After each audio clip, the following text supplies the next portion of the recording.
mogo mina obi kele ba edonola ibi mogo mima obi fara juluka ini ya edi mandogo dunya nyuma dona o manchatu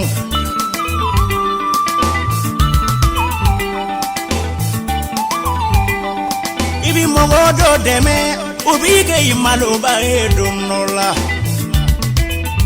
ibi senge mogo do obi ke magusaba edi kono uni ya edi kagwele dunya nyuma dona udo yara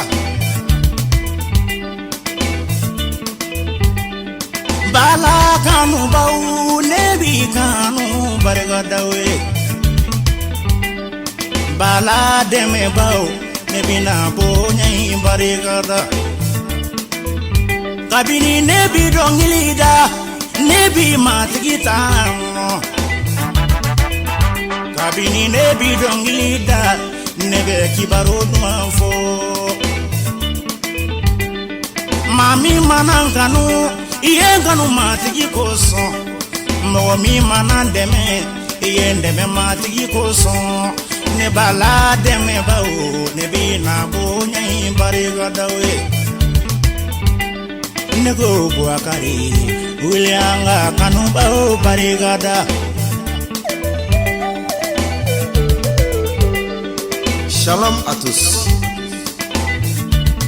Nous rendons à notre Dieu des continuelles actions de grâce à votre sujet, par la grâce de Dieu qui vous a été accordée en Jésus-Christ. Nos remerciements vont à l'endroit de tous ceux qui sont engagés, de près ou de loin, à soutenir l'évangile à travers la louange et l'adoration. Dieu est témoin de vos faits et gestes. Vos actes ne seront pas vains dans le Seigneur.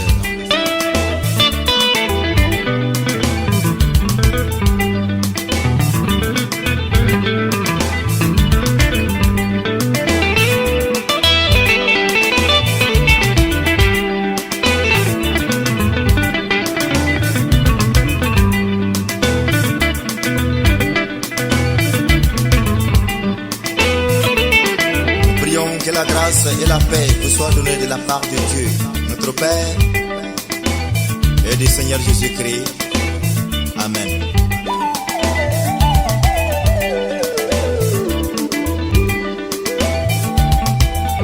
Masa alayanjiye mogoyalanjiya fana bede Sege manana lumina sindaluna setilu segere Manifi bi koli kasoro fuaro ya fanate Masa alabi joni son alama beson dungelena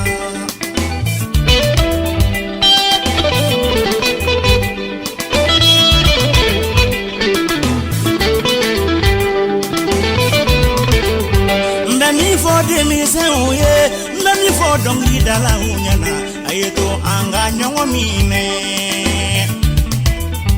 Ali ni mogo bambonya bunya kada matika